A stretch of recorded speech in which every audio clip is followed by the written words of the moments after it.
Bonsoir, bonsoir, bonjour, c'est Congo News 24. Bande Konanga, comme toujours avant de commencer notre émission, nous disons merci à Dieu.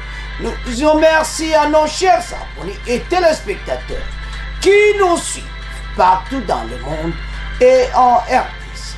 Bande Konanga, soyez les bienvenus. À la une, chers téléspectateurs, on va commencer cette émission Bandeko à faire marché central et route et Lingesa, toutes les sociétés convoquées. Boyoka ozo le Kinshasa Bandeko. Comment Lingeta zo sala boulonaï. Tous à la connecter, peut-être développer mon émission là. Deuxième point chez téléspectateurs, à Kibumba, des colonnes de 1-23 signalées, Chiwewe à Goma pour opération Bandeko Bokoyoka. Comment? Ba moni oyoka kasuka ya ba terroriste wa 1-23 na Kibumba, alors Chiwewe na kata terrain masolango zo banda kalate. Tous à la connecter, peut-être développer mon émission là. Troisième point chez téléspectateurs, secret dévoilé, Kagame veut déverser des infiltrés rwandais à l'enrôlement des électeurs. Donc, Azako s'est préparé, à l'objet qu'Azo tinda ba réfugiés congolais, Azo refoulé bango, et ça bongoté, ba dévoilé à la revue de la presse, c'est mercredi 11 janvier, ba l'objet Kagame, Azo tinda ba infiltré ba yako s'enrôler, parce que il faut bâtir misapi. Alors, vous comprenez kaka. Donc, infiltration, Azo s'est préparé ma casse. Tous à la connecter, peut-être développer mon émission là-dessus. Alors, Bande Konanga émission là-dessus, Bandi, et comme tant autres sont ensemble, la situation politique à RDC. Yebisa moninga nyonso place yoza, était tango mwekoki, poto banda. Émission na biso. Bande ko, émission oyo, toko banda directement toko kena Kinshasa. Et pas wapi alingete a convoqué batu la société nyonso o bazo sala ba travaux na Kinshasa. A bandi bande ko sola na ba oyo ya marché central. Bande ko marché central ba buka kiango nango bila ba ba décision. Alors mbongo se bimaki. Et puis il faut donc novembre 2023 marché central et cause à la marche en novembre. Alors alingete a bengsi bango nyonso a yebsi bango que avant novembre parce wanza de la souka donc amona déjà makambo ici passe bosi bozwi mbongo. Alors azana besoin koyoka te au gauche de bande ko boyoka to boyoka. Alors a bengsa ki bango alobi mbongo nyonso ezaki déjà déversé. Mais ba travaux ndenge zokende to comme na janvier nazo mona nanu kudu ba travaux ngwe banditi. Alors que avant novembre wande sa fin ya boulot. Bande ko makambo za minene. Alingeta bien expliqué comment tout a été débloqué. Mbongo nyonso déjà parce que verser mbongo, ils ont reçu l'argent, alors bah travaux, ils ont kendi ndenge singiliti. Et l'engesa, tout tika na 1 mois, 2 mois, à bout, pia. À mon boulevard l'engesa, boulot ici. Bande makamboza mineni. Travaux à l'engeta zo sala, ils ont changé mboka na biso. Tango zomo na zolo bango na affection na bolingo mboka. Yo yiba mbongo l'État na banque centrale. O yiba li susute. Ba voler bande ko ba kobi na problème sérieux ozomba ba mpiaka. Ba makele lozoka na be élection ba to bakomba mpiaka danser ba komika koloba loba partout bazoka bango parce qu'il n'y a plus rien.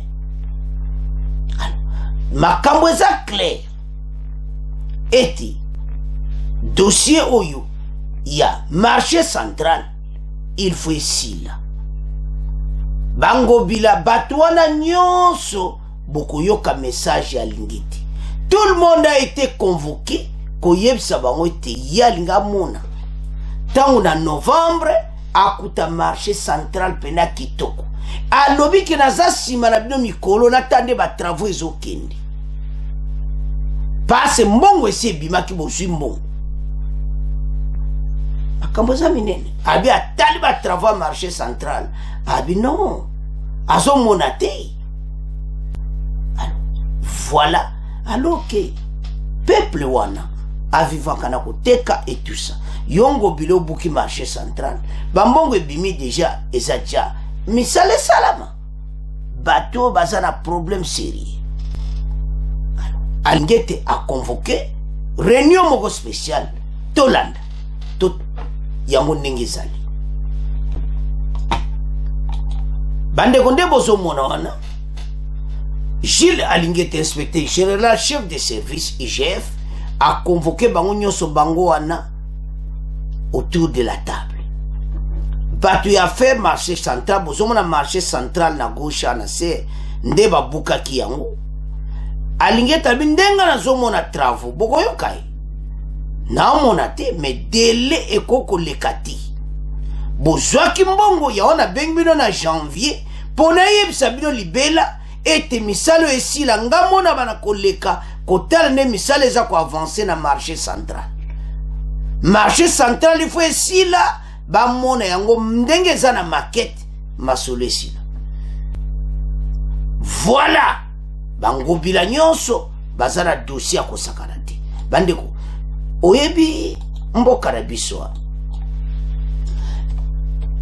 batu na yebite batu bazana problème bandeko na ngai sur makambo mbongo yango mona lingeta zotika batu tanti mutu moko te akozwa tanke bueno mutu nyonso ezala ye mongo bila akomi na problème sérieux parce que ako échappé dossier ndenge ni. Alors lui aussi a été bango nyonso ba société oyo bazwaki mbongo baza présent. Alors yengo bila mutabua ki marché ba yebisi bango nyonso eza na exception te alingeta lobi ki exception ati. Alors maintenant ba komo travailler 24 sur 24 mais baza na choité parce que baza na problème sérieux ba travaux il faut ici là mutu nyonso o azana kati ya makambo oyo o aze impliqué il faut bamona makambo nyonso et se réaliser. Alors bandeko makambo eza grave. Jetiningo bila aya bukizandu memena ba pesa on délai tala siko boulevard Lengesa boulevard ne Lengesa pe alu ba délai tika kaka 2 mois ba mwinda éclairage nyonso nana zo monati aibisi bango dans 2 mois nyonso esila bandeko esa somo tolanda alingite. Dans l'affaire marché central à Kinshasa, 35% de décaissement et 5% de réalisation physique. L'IGF met la pression sur les entreprises exécutantes pour livrer l'ouvrage d'ici à novembre 2023. Elles ont été convoquées par Jules Alingete. Eric Kabamba. Plus d'une année après la démolition du marché central, les travaux de réhabilitation traînent encore le pas. Même constat avec le travaux sur la route Lengesa et aussi avec l'implantation des plus de 2600 poteaux de l'éclairage public. L'inspection générale de finances appelée à contrôler actuellement tous ces travaux a convoqué en urgence toutes les entreprises impliquées dans l'exécution pour une mise au point. S'agissant du marché central de Kinshasa, 35% du montant prévu ont été déjà débloqués, mais les travaux sont encore au niveau de la fondation, représentant ainsi 5% seulement de l'exécution physique. Les entreprises Sogema et Zengwen qui exécutent ces travaux ont été sommées d'accélérer les rythmes et ont pris l'engagement de livrer ces marchés à la ville de Kinshasa au mois de novembre 2023. Nous allons vous mettre sous haute surveillance. Vous êtes prévenus. Nous allons vous mettre sous haute surveillance et nous tenons à ce que ces marchés soient rendus à la ville de Kinshasa à la date prévue, à savoir le 30 novembre. Il n'y a pas un jour de plus. S'agissant de l'avenue Lengesa, l'entreprise Adi Construction qui exécute les travaux a promis de tout terminer dans 1 mois. Pour ce qui est de l'éclairage public exécuté par la société Solectra, 2500 socles sont déjà placés et la phase de la mise de poteaux démarre Déjà au mois de février 2023, l'inspection générale de finances a prévenu toutes ces entreprises aucun retard ne sera toléré dans la livraison de tous ces travaux prévus déjà cette année. Pande kotolandi à Lingeti. Pays oyo peut développer bien partout. Il faut pas comment na posa ya mboka. Ndenga Lingeti azo laksa ba Congolais.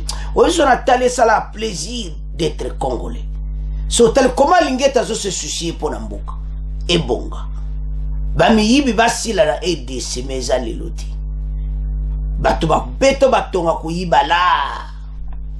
Batu bazo yiba ka ba mbongo akosakana te. Mais na yebieti. Bandeko to leka ka makambo wa problème oto anango élection leka.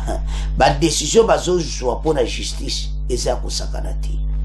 Mboka na mse komaki bato ba yibaka mbongo ba koma onde ba ko voter parlement na bazo ya mibe kwa makasi parce que pour moyibe sila il faut pena mibe ko oyo muto amoni pena ke soka meki vine sili le problème azo se peut pas ça que so ba kangi mbongo tikali ali à côté pression abima on se pena mbongo meleloti bande to ça nos vérité peut-être vous connaissez peut-être vous ne connaissez pas na banque centrale ba miyiba mbongo ibimati e muta yiba kuna ati ba yiba kande ba yiba ka blona omonde ba pesi mbongo siko boyo kati alingeti bolandi wana azo yebisa bango apesi bango délai abi délai bosubo so ki mosati de débloquer mbongo esi bimaki azo zela mona ba travail wana nyonso nde bazaba kuma ko travailler jour et nuit pour ba travailler sila ceux qui peut ba liaki mbongo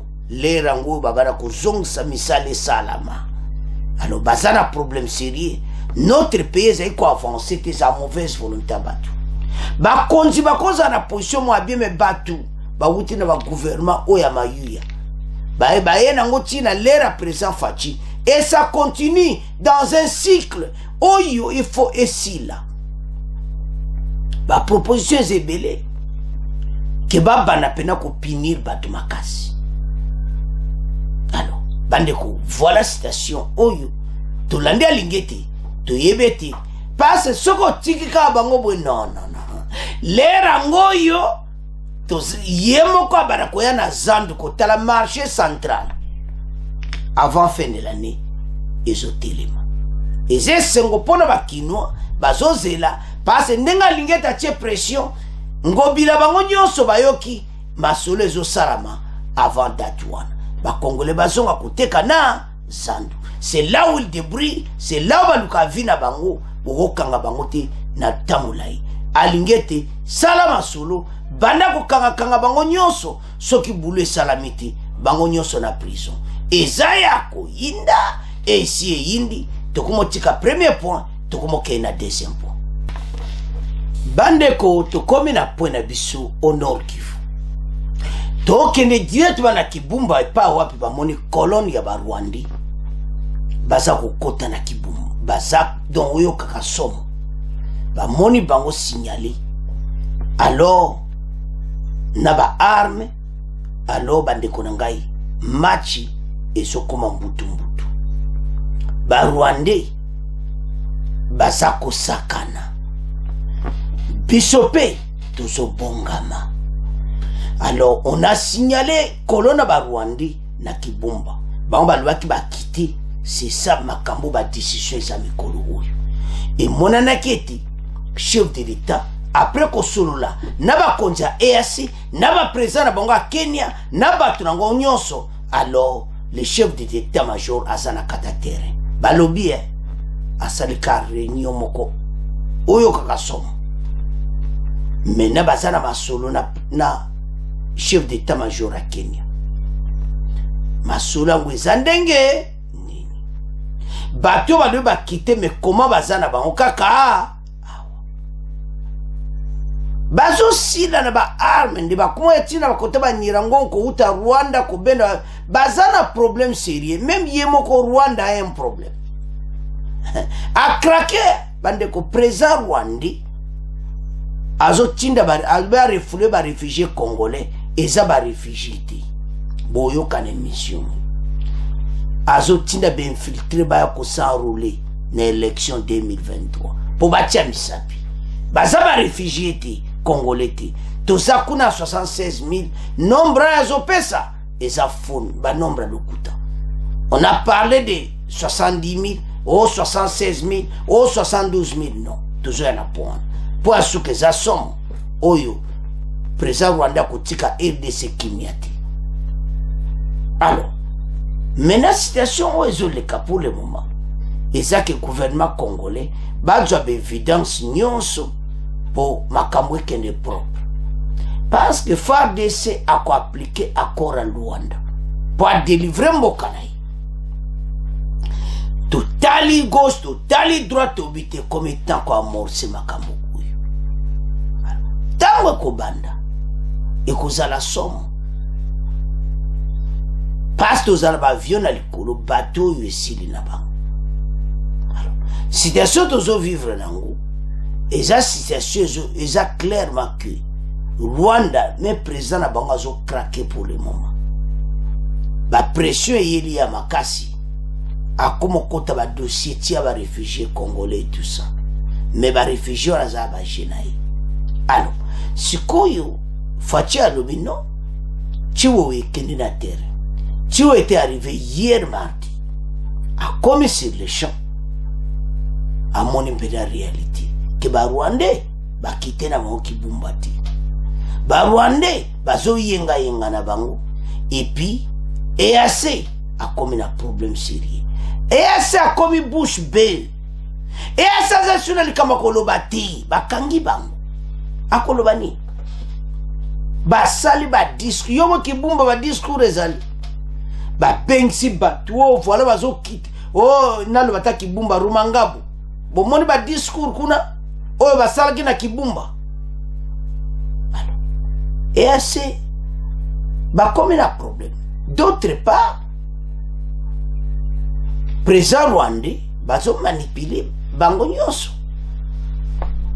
Voilà influence à Rwanda jusqu'à ce que l'armée kenyane va comme un problème sérieux et pas na biso. Mission bayaki et comme nango ba malasi et le bandiko ba kongo tambola bazo sala nini et loka ko salizati. Mais le problème qui est là ba konzina biso baza sage ya makambo to nya biso ko lo bango terre to lo pena lingala. Situation toza nango eza nango clair. Tozo sa ba congolais bo croire que ba konzi ba kangi maboko. Bo croire que ba konzi ba yebi ezolekati ba yebi nyonso. Mission et kozo se préparer dans le calme et kosala. Parce que botala kaka este wana toza jana FARDC akosakanati. Naba omo toza nango baksa 30 000 à recrutement oye salami nombre za makasi donc bato baza ko s'attendre que oyo katango to ko lancer offensive bato bazokende.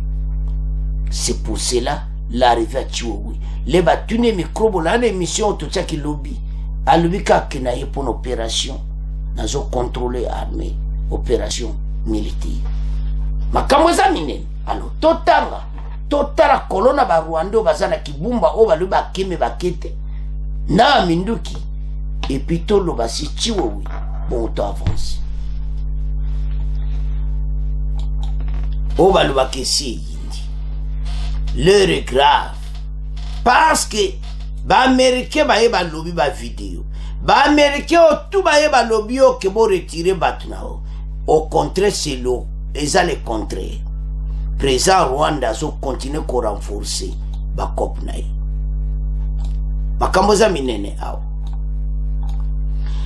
Agression dans l'est, des colonnes de terroristes du M23 lourdement armés signalées dans les villages d'Nkombera à Kibumba. Depuis le mardi 10 janvier, de violents combats opposent les terroristes du M23 et une milice d'autodéfense à Kisimba, dans la partie du nord du groupement de Rusayo. Bazo bunda kuna na ba milice penakata Zamba ba bino pe boyo déranger ba kamuna biso donc oyo kaka koyinda kaka kuna na kata samba. Ce combat qui se poursuit ce mercredi 11 janvier a fait plusieurs morts. Des sources locales, ces sources précisent que les affrontements sont survenus lorsque les terroristes M23 voulaient déborder les positions de cette milice dans le village de Kisimba. Alors, plusieurs témoignages font état de la mort de nombreuses personnes qui étaient à la recherche du charbon. Dans cette zone, elles ont été victimes de tirs croisés de belligérants. Et Belé Bazaki na Zamba Kuluka, Biloko na Bango, Bazuma Sassi, il y a M23. Obazo Bundana, Bamilis.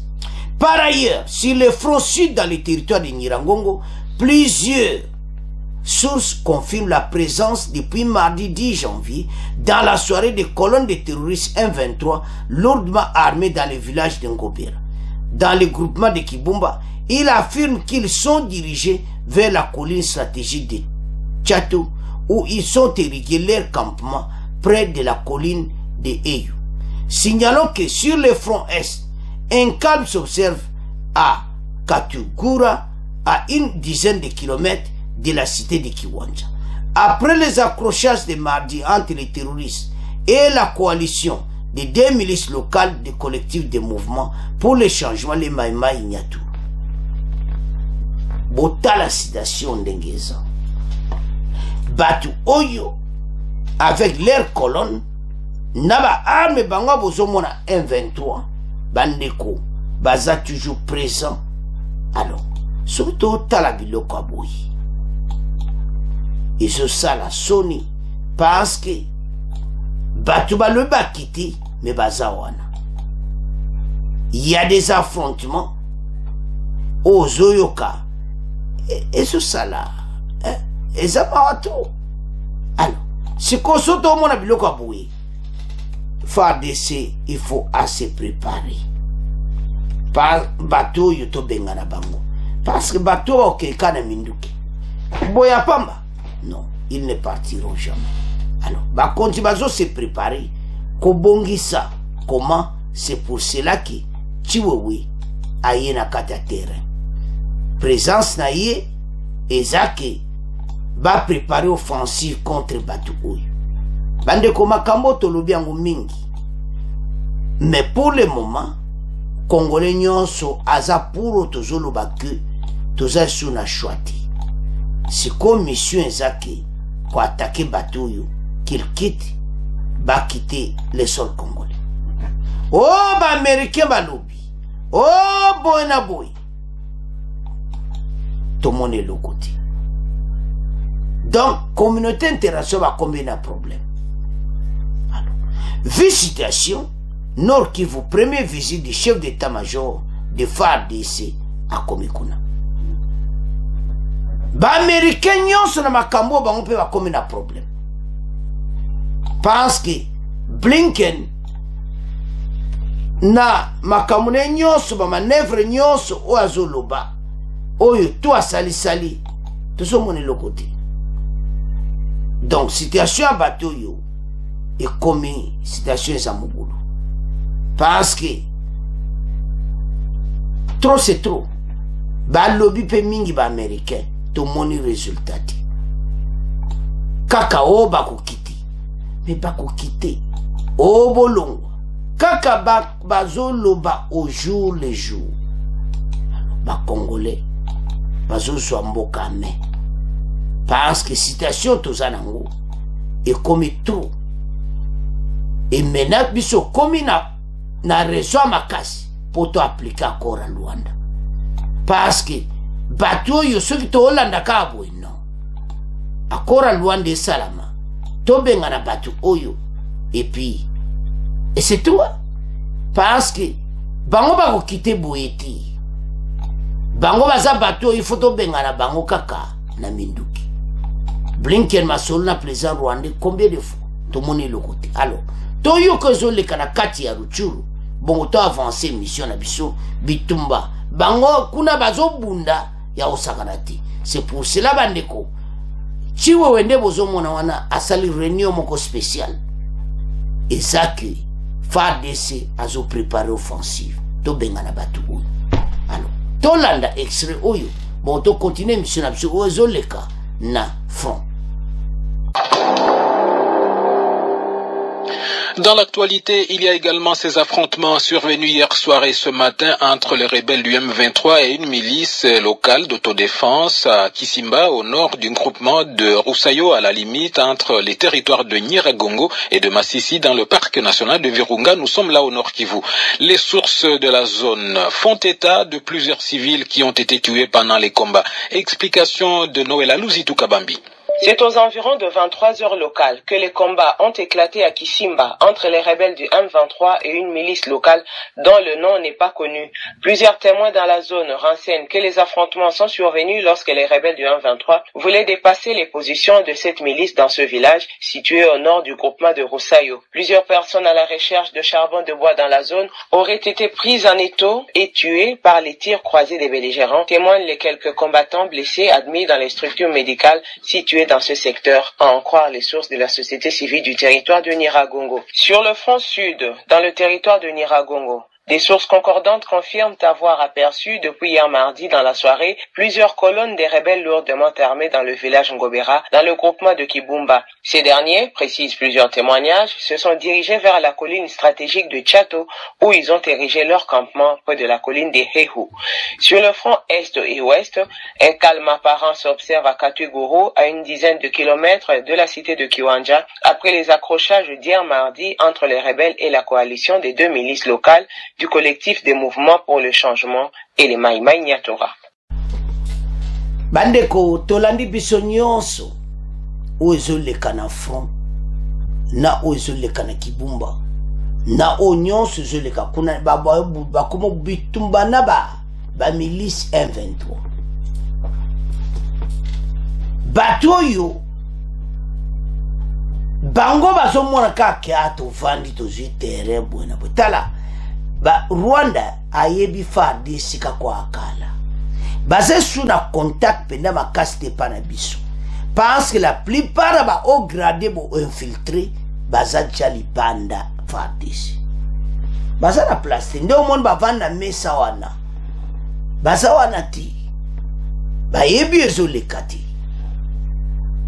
so wana alors et l'autre c'est ba congolais sani que nous avons un problème. Bah, quand tu vas en poser avant l'élection 2023, ma kamba est ici, est aussi là. Et ça va grand dossier. Alors, maintenant, Chihuahua, il y a qui c'était hier, il est arrivé à Goma. Chihuahua, il n'est pas préparé l'opération. Neto Lobawa, Maniema, déjà, renfort à Maniema, Bazo s'est préparé. Renfort à Kisangani, Bazo s'est préparé. Entre-temps, Oyo 30 000 recrues, Kalaté, 6 mois Zokoka, formation PSI. Parce que tant on a un nombre de débélés, na likolo tozo beta basasi, bateau, on va finir na bateau. Makambo za ko sakanate. Ba wa monika toji ba canon, ba minduki makasi. Ah. Président rwandais pas comme un problème sérieux. Bako koma meba munition ba koma na point que bandeko tala président rwandais azaki pour na ba américain makambo nyonso mais makambo na ba stratégie nyonso gouvernement na so ba kenango président rwandais mayeli sili a komi koloba oyo wana bolandaki ni dossier ba réfugié eza rapport ni na makambo yango wana ba congolais pe ba yebi ba mayele boyoka na troisième point ye mayelo azana ngo akoka biso te eloko azoluka na ye desa kozwa te bango wana te bakongo bundaka tina ba milice na kata zamba bakomi donc toloba ke M23 a un problème sérieux FARDC oyo azoyeba position na biso te président Rwanda a une position à faire DCT pour le moment. Alors, maintenant, tu vois comme la carte de terrain, j'en suis sûr, Basoli déjà le président et le chef d'état-major à EAC. situation ezokende te nde bayokanaki. L'accord de Luanda elobi ke soki bato bakete to atake bango bango basali yango te FARDC azosi préparé to atake bato to bengana bango. Voilà bandeko na nga dossier oyo toza nango ekomi ta congolais nga biso nyonso totelema mpona mboka. Alors tiwe wazalaka ta tere baoprépare offensive tolandi baextrait wana nde bakomobunda tina bamilisi na kata zamba epuis bamoni barwandi na Kibumba. Alors pour preuve bakei te. Donc EAC théâtre na théâtre bango bazosala théâtre kote oyo biso tozo se préparer. Voilà la sagesse. Tango théâtre na bango ekosila ekomi na suka FARDC bani ba bombardement. Alors bandeko nanga c'est à ce point tokomo clôturer deuxième point tokomo kena na troisième point. Bandeko makambo eza minene. Président rwandais toyebi te akomi eske bandeko akomi na problème bokoyoka revue de la presse.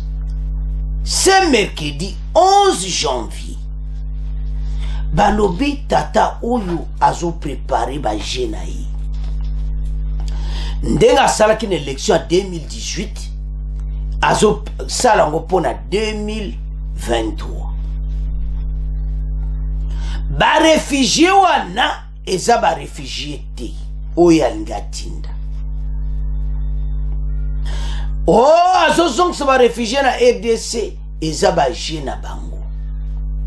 Bawa ba dévoiler ba journaliste ba dévoiler clairement na Kinshasa ba journaux nyonso ebimi ba publier ba lobby azo tinda ba infiltrer ba ya ko s'enrôler et pas ya Kadima. Kadima président rwandais azakoya Kadima zana colère ko sakana te na lero. Ah bato baza mystique. Ah président rwandais. Ah quelle boule. Il y a un réfugié congolais na koyamba bango lisusu te basé belé baza 76 000 na Rwanda na zozong sa bango na Kinshasa nzo kandi tande ba dévoiler secret et de ce ko sakana ti ba congolais président rwandais asili mayele ndenga sal me bato ba yebi kop nanga denge nini cop na ye revesi bazo signaler seni déjà que bato wana nyonso bazo ba carte boye ba place na mon bazalaka. Alors maintenant ba yebi que na mois de mars eza côté ya Kivu Ituri Sud Kivu ba côté Maniema ba côté wana nyonso Tanganyika bakote à est nyonso. Alors yaya azo se préparer. Parce que tu comprends te mbala moka discours onga ba réfugié congolais ba tondi bela na Rwanda bongo ba réfugié basé pa na biso. Soki nombre neza ya solo et le bindeko 76 000 wana bino pe bosala minembo ya ba congolais kuna te. Bo salipe un état dans un état. Tout ça. Bango ba yena mulenge koto bazao ba batabanya mulenge. Biso be kuna na kata Rwanda ale 76 000 ngo so eza yaso. Bo fanda bo sape kana biso. Makambo nyonso azo banga. Makambo ebele mutu asa makansi mabe yemo pe akomi ko banga. Mais awa ba dévoiler secret babi ezana ngo ba réfugié wana baza ba congolais te o azotinda o azotinda za ba rwandais baya ko s'enrôler na élection 2023. Alors totanga makambo za minene. Secret dévoilé, Kagame veut diverser des infiltrés rwandais à l'enrôlement. Kadima s'est préparé. L'avenir En déclarant ne plus pouvoir accueillir des réfugiés congolais au Rwanda, Kagame veut-il déverser des infiltrants RDC? La question-réponse. Revue de la presse le mercredi 11 janvier 2023, la déclaration du président Kagame de ne plus accueillir des réfugiés congolais est commentée par les journaux Paris ce mercredi en RDC. Devant les sénateurs de son pays, lundi 9 janvier 2023, rappelle l'avenir, le chef de l'État rwandais Paul Kagame, que le gouvernement congolais indexe comme étant le cerveau des terroristes M23, a déclaré que le Rwanda ne peut plus accueillir des réfugiés en provenance de la République démocratique du Congo. Ah, ba Congolais ba kangi bango. Ba kade électeur toko pesa bikolo na bikolo toyebiti. Loko les a misapi babite. Loko les a misapi. Soto zelika ba période to créer ka ba carte ko simbati. To tinda batu bakene ko s'enrouler pour battre ba carte wana. Infiltration na kata RDC continue et si la ti atato yo. Au monde va reverser yo. Au monde va moni yo. Makambo zamine. Le fait que cette décision du maître de Kigali coïncide avec le lancement des opérations d'enrôlement qui débutera bientôt dans la partie est de la RDC intrigue à suscite interrogation dans les chefs des observateurs de la politique dans les grands lacs africains. Analyse le journal. Les élections étant une affaire de statistiques, certains s'interrogent si Kagame ne chercherait pas à infiltrer la RDC et de verser des potentiels électeurs dans le but d'imposer ses vassaux dans les institutions politiques du pays à l'issue du processus électoral. S'interroge le quotidien. Bande comme makambo examiner. Soko moni ba komi boya, to elo ba congolais clairement. Tala. Soko moni ba komi boya, et ça que ba député oyo nga député bona bimo botala bango. Akozala na ba député na yi. Akozala na batu na yi. Et puis akotinda une colonne de Rwandais baya ko voter pour na ba député wana. Infiltration rwandaise pour sila ba congolais fu ba fungola misu. Nani obozo pesa carte d'électeur. Bandeko. Ba chef et observateur de la politique dans les grands lacs africains, ba sali analyse oyo. Kinshasa ba zuyango et pas batouana ya grand lac. Ya communauté de l'Afrique de l'Est. Ba lobby que Kagame azo tinda batu. Ba sala encore la question. Est-ce que Kagame ne chercherait pas à infiltrer la RDC et de verser des potentiels électeurs dans le but d'imposer ses vassaux? Bah, vassaux dans une quatre institutions congolaises. Il va continuer. C'est ça ndenge ya tambolaka. À l'issue du processus électoral, s'interroge le quotidien. Pour Econews, cette déclaration de Kagame est coup de gueule pour faire chanter Kinshasa. Même si la déclaration n'a été suivie d'une aucune déclaration gouvernementale congolaise à Kinshasa, on estime que une sortie médiatique de Paul Kagame prouve à suffisance que l'homme de Kigali est aux abois. Et Zaya Koyinda et si yindi. Zwatana yo au fond la peine téléphone no benda ngo bien otanga makambu yo très bien parce que bandeko Kagame va continuer à imposer ses vassaux dans les institutions. Président rwandais ya monake ya Zamaïli et ba congolais pe ba Zamaïli.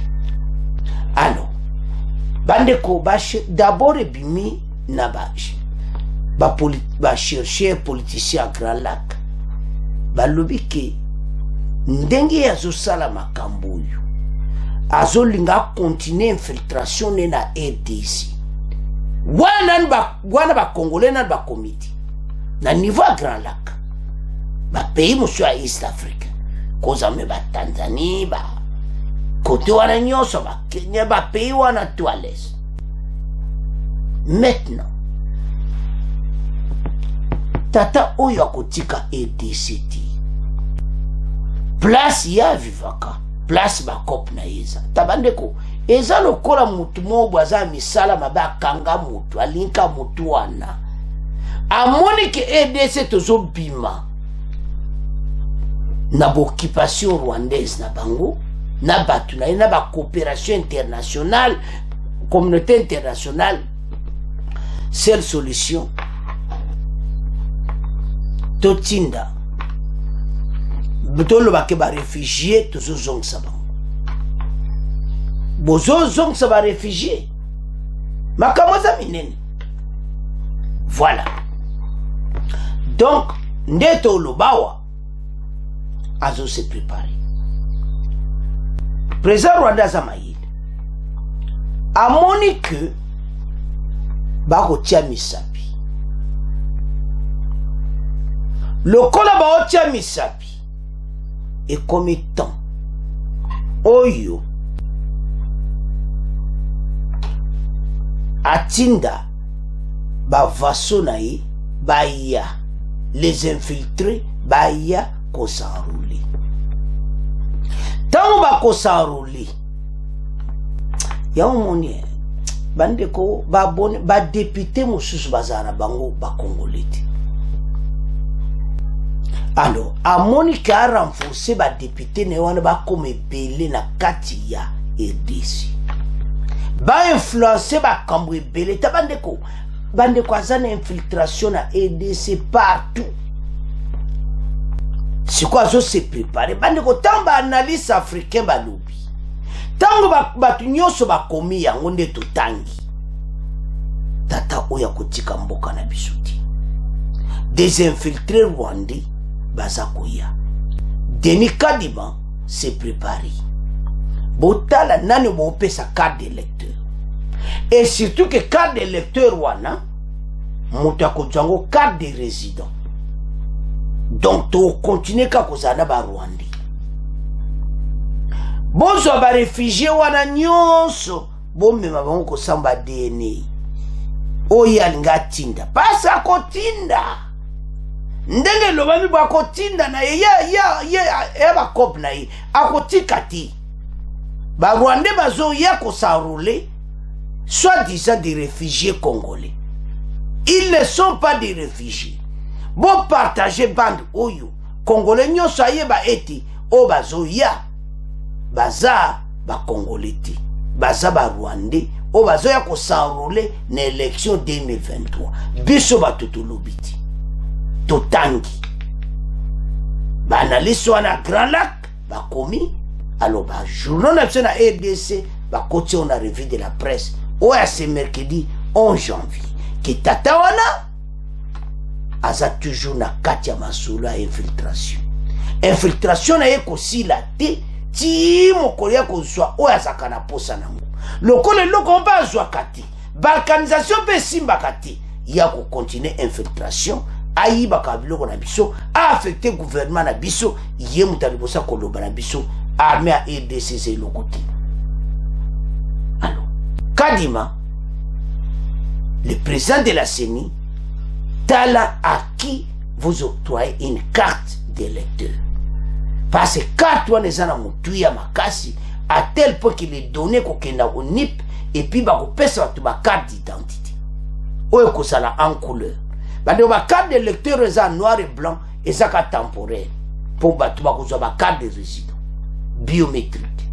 Siko citation toza nango sikoyo eza ya ba Rwandais oyo baza koya infiltration na RDC po esila erango la CENI bande ko bopanze mission CENI ba se préparer te batwana to avant ba pesa carte passe opération et saison banda tatana za maele le col opération ezana mars bazola na de prena batuna ye bazaka na RDC ba bonsa infiltration et kota na RDC jusqu'à ce que biso to continuer ka kozala à genoux to continuer aux annoncer parce que à côté ça bango partout. Alors élection mbalo to fungola miso to boya infiltration rwandaise bande kunanga. C'est à ce point to comment clôturer mission na biso. Bon continuer qu'on s'abonner massivement. Au revoir, à la prochaine.